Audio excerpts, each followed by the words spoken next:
It's amazing how quickly a simple decision can turn into a life-threatening situation. Take the wrong turn, touch the wrong wire, talk to the wrong person, and you can end up in serious trouble. That's what happened to the man in our next story. He made a simple decision that left him fighting for his life and losing. Yes, our man survives, but how he survives is nothing less than miraculous.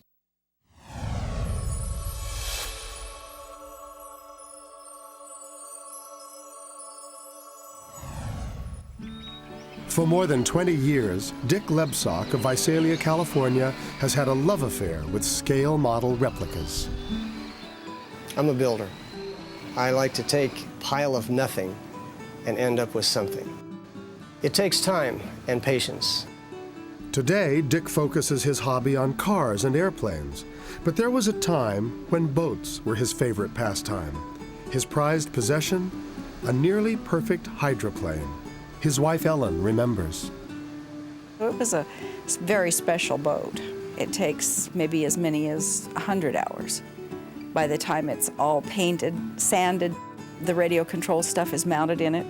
But it would be the last boat her husband ever built. For 20 years ago, on its maiden voyage, something terrifying happened. Terrifying and miraculous. It began on a cold afternoon in October 1979. Dick and his wife were meeting a friend to test the hydroplane on a pond not far from their home. We were really excited about this. We run the engine. We knew that that was going to work. We knew that the electronics were going to be all right, but we never really knew what it would do on the water. The pond was perfect for racing their boats. No wake, calm water. But from the beginning, something was wrong. It was a little reluctant to take off at first. We set it on the water, it would immediately die. Perhaps that was an idea that we should have paid more attention to at the time, but we were so excited that we just kept right on going. Dick overlooked the brief mechanical problem, and the two men began racing their boats. It was going across the lake from us, looked like it was not a miniature toy. It looked like you were a long ways away from a real hydroplane. And you're not keeping up, you're not keeping up. Woo! After the two men had cruised their boats around the pond for a while, Dick's friend brought his ashore so that Dick could have the water to himself. Oh, it's great. I could hardly wait to open it up and see what it would actually do. He got the hydroplane in position for the longest run across the pond, pulled the throttle, gave it the power, and it just died. It just stopped dead in its tracks. This is not something that is good. What's going on? The question now was how to retrieve it from its position in the water. This was a new boat. What's going on with this? So I decided that rather than to leave it out there, I would go get it. I didn't know how deep was deep in this pond. I figured that I could get to the boat, pull it back in, walk back out the same way that I came in. So I started in to the water, and it just kept getting deeper and deeper. So where I'm watching, he's walking, suddenly he's gone. He just stepped off into this channel and went in over his head just that quick. I fought my way back up to the surface and took one more shot at where the boat was at. But a combination of the deep water and the heavy clothing he was wearing was dragging him down. By that time, I realized he was in real trouble. And it was kind of, why aren't they coming to get me? Don't they realize that something's wrong here? But neither Ellen nor their friend knew how to swim. And we were standing there watching him drown. There's really no way to describe how helpless and terrifying it is to stand there and watch somebody that you love dearly in that kind of danger. Dick continued to fight his way to the surface, but he couldn't seem to get another full breath. I guess I resigned myself at that moment. There wasn't anything I could do. I didn't have the power, I didn't have the strength to overcome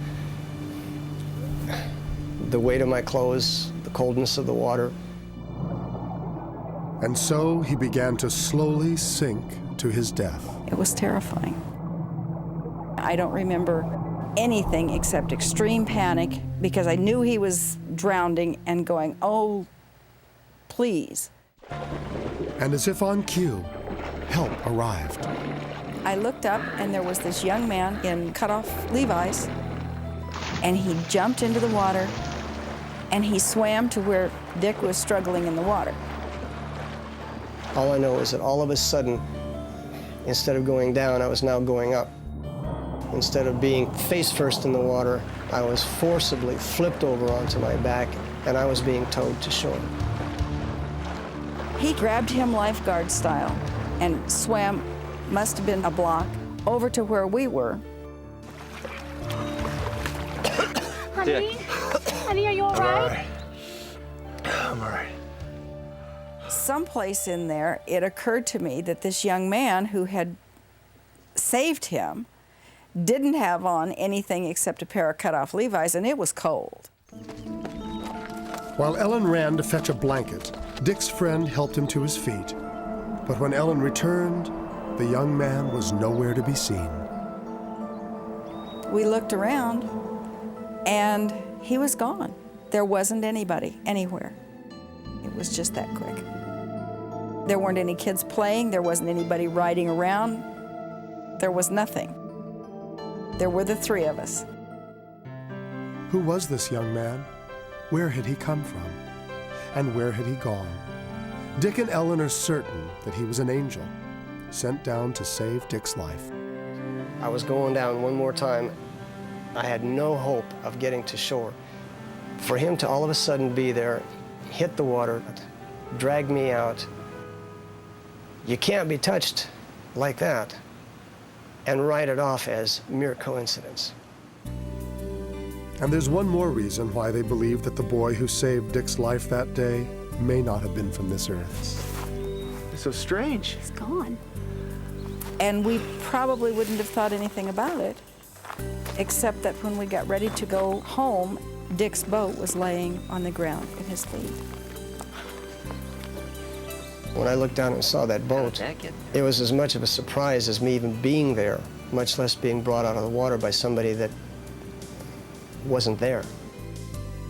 Why would anyone, any human being, bother with the boat in the same instant that they were saving a life? This kid did. This angel did. Because that's the only thing it could have been. And nobody can convince me otherwise. You don't have to believe in angels to appreciate the miracle that happened to Dick Lebsock that day. But even if that young man wasn't sent from above, I still think he fits just about anyone's definition of an angel.